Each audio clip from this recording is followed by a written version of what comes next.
All right, so we got a test coming up on Monday, and I just know that I haven't seen you in a little bit, and we didn't really get a chance to go through the review completely. So I thought I would kind of just do something a little different than I normally do, and just kind of go through the review. So let's take a look at what happened on this review.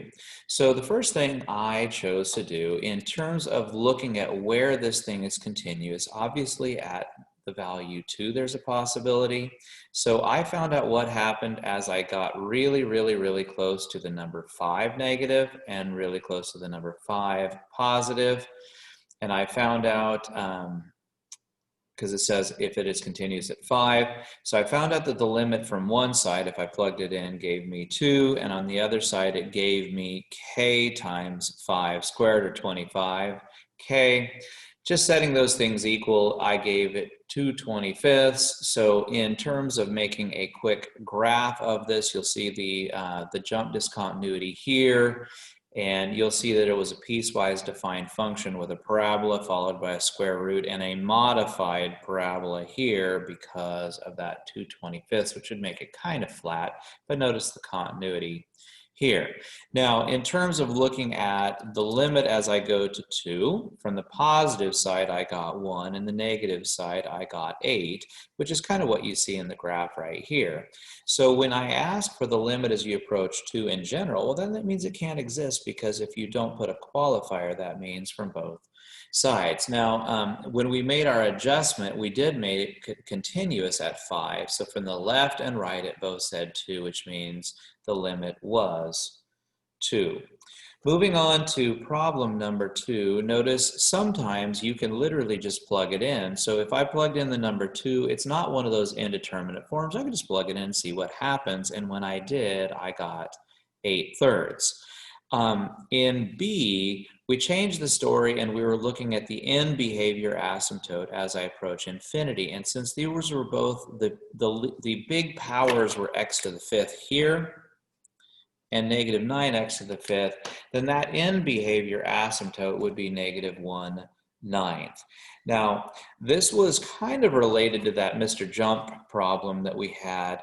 As you go towards infinity, you're either going to get a 3/2 or maybe a negative 3/2. And since if you're moving to the right, the top and bottom would both be positive values of x. And but since we're going to the negative infinity, that's going to leave us with negative 3/2. Sorry, I got something spilled on this one right here. But what I did is I noticed that the sine of square root of 4x is sine of 4x times sine 4x. And I had the 5x squared that was sitting in the bottom. So I took the 5 and the x squared, and I actually broke it up as the 5x squared.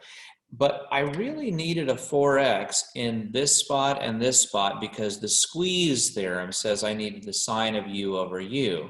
So these two 4's were not in the original problem. So I put them in the question and I balanced it by putting a 16 on top. And so the final answer becomes 16/5 times 1 because the limit of both of these was 1.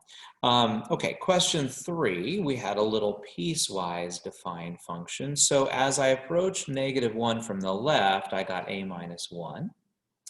From the right, I got negative b plus 4. Now, that actually is a bummer because I need those to be equal, but I have 2 unknowns with that one equation. So I kind of got stuck a little bit.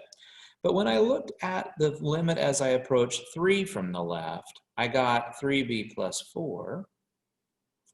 And as I approached 3 from the right, this was well defined as negative 1. So since it's continuous, this 3b plus 4 has to be equal to negative 1. Those two values have to be the same, so I was able to solve for b.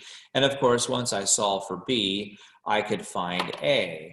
Now, what I was able to do is I just, out of curiosity, I just wanted to see, hey, did that actually work? So right here in Desmos, I built the piecewise defined function to see if, in fact, it was continuous at negative 1, and if, in fact, it was continuous at, I believe that number is 1, 2, 3 right in here somewhere. Well, it stitches it together so well that you can't even tell that anything happened. So that's kind of cool. So that kind of finishes the first page. Now, moving on to the second page, we had a little bit of a question talking about what kind of discontinuities we have. And if we factor this, we would see at +7 and at -3. Those were infinite discontinuities. Sometimes people call them non-removable discontinuities, and that would be fine. Again, in 5, playing the same game, I was just able to plug in -2 directly, and it just kind of worked. Now, in this case, when I tried the -5, I actually got an indeterminate form. And so that's kind of an important thing, is when you get that indeterminate form, that tells you got to look a little tighter. So I factored the top and the bottom of the question, and even though they don't technically cancel out, we can kind of pretend that they do. And so as I got really close to -5, I got -10 minus 3, or -13. We will learn another way to handle that down the line. So last question, this one again is playing with the squeeze theorem. Notice the 7 theta right here. I actually split it as a 7 theta. That's that 7 theta right there. And just like that previous problem, I needed the numerator and denominator to match up with this part of the argument. So I added a 4 in the bottom and put it on top. And so this is really 4/7 times 1. Okay, number 6, I guess I got a little crazy with the colors here, but what I noticed is we had an end behavior asymptote to the left getting close to the number 2. I had an end behavior asymptote to the right getting close to 1. Now, one thing I don't know is, did the graph come down from on top, or did it come down underneath? I don't really know that.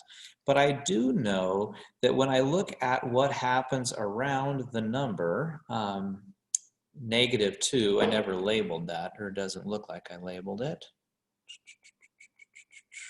X equals -2, it says that as I try to approach -2 from the left side, it goes up. So I just kind of played connect the dots. Although somebody else might have chosen to kind of come down and come back up. There's all sorts of ways. Same things happens as I get close to -2 from the right. It also goes up. So you'll notice these two ups are part of this pink piece right here. Now, around the number 1, you will see that I have on the right side it goes up, but from the left side it goes down. So that does create one of these infinite discontinuities. I did throw in something kind of funny here, that it just has a point at 3, 4. So as you kind of go through there, you can kind of see the color coding. If you pause the video, you could study why each piece looks the way that it does. Okay, moving on to question number 7. This is one of those, again, indeterminate form problems. So if you were to try to plug in directly, you get 0/0, which you can't do. So remember, our trick was to use the conjugate. And so when I multiplied by the conjugate, I ended up getting the denominator became x minus 4, which was fantastic. So they kind of cancel out. And so if I could plug in the 4, I got 2 plus 2, which is 4. Now, technically, they don't cancel out, but as long as I'm not literally plugging in 4, and I'm just plugging in a number infinitely close to 4, then it would actually give that number. Okay, B was kind of just making sure you kind of stay honest with things. And if you actually try the number 1/2, this one is not indeterminate. It's just the number -2/0, which you can't do. That just kind of dies. So number 8 is a variety of problems on the squeeze theorem. I needed a 9 to match that, so I threw that in front, 9 times 1. B, I noticed that I could do a little factoring story, and so as I factored it, I ended up canceling those out, and I'm right here. Now, I didn't really have the 3 that's sitting right there, so I had to add this 3 here and then balance it with the 3 that's sitting out here. And that matches the form of one of the squeeze theorems that we had, which this is 0/0, but that's a known entity that 1 minus cosine u/u is, in fact, 0. So this became 0. Okay, letter C. I broke up the sine 7x over here, the sine 9x over here. The x's were not even there, but as long as I put one on top and bottom, I was good to go. So I added a couple of extra x's to match, and then I needed a 7, so I had to kind of put it in 2 places. And I needed a 9 to go with this guy, so I put it on the bottom. So 7/9 times 1 would again be 7/9 again. And over here, I was kind of shooting for the whole 1 minus cosine x over x, just like this problem up here. And so as I approached 0, this problem got really, really close to 1. This problem became very, very close to 0, and 1 times 0 is, in fact, 0. All right, home stretch here. 1 minus cosine over sine, that's not good. So I went ahead and I multiplied the top and bottom by 1 plus cosine. Now that might surprise you a little bit, but that gives you 1 minus cosine squared, which is sine squared. And I think I dropped a little piece over 1 plus the cosine of theta. So what ends up happening in that case is you have just plain sine theta over 1 plus the cosine of theta. And as you get really super close to 0, the sine of theta is 0 and the denominator is 2, and that brings us right down to the number 0. And our final question is, when I did a tangent, we don't have that, so I'm going to rewrite it as sine over cosine. Again, I had an x, so I kept it. I really wanted that, and I just had to add an extra 4 here and here. And so since this limit is 1, we're good to go. As x approaches 0, this is 1 over 1, because the cosine of 0 is 1. So I have 4/7 times 1 times 1. And I believe that completes our review. Now, I don't know if that was a helpful thing to go for line by line with you, but if you have any questions, you can let me know.